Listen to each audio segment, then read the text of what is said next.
allocation of resources, the direction of investment, the orientation of technological developments and institution change are all in harmony and enhance both current and future potential to meet human needs and aspirations.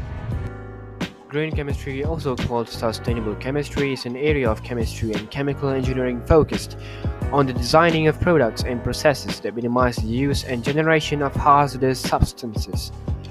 Here are 12 principles to guide the practice of green chemistry. As we know, chemical engineering involved in the various large-scale manufacturing processing. One of them could be agricultural field.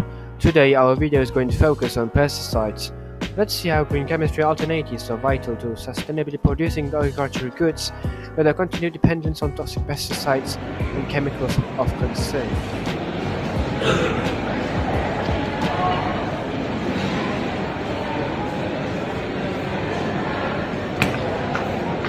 Potential health risks like infertility, difficulty breathing, hearing loss, vomiting, weakness, or even cancer are consequences of chronic exposure to pesticides. Some pesticides may persist in the environment, causing environmental contamination including physical and biological degradation in soil, air, water, food, and this will eventually lead to the destruction of biodiversity.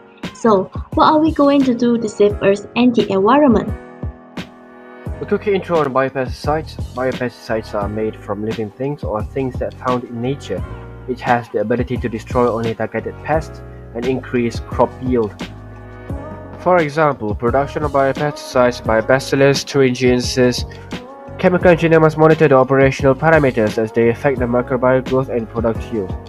The example of operational parameters is the supply of dissolved oxygen, pH, antifoam agent, aeration rate, temperature, and agitation with accessories, and programmable logic control. So, many researchers in Malaysia are now investigating ways to find a safer, more sustainable means of pest control that would also boost the paddy's yield.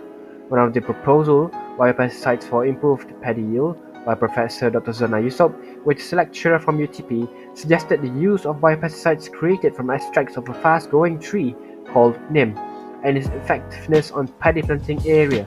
Based on their research, by comparing the biopesticides to regular chemical pesticides, the yield increased despite unpredictable weather conditions.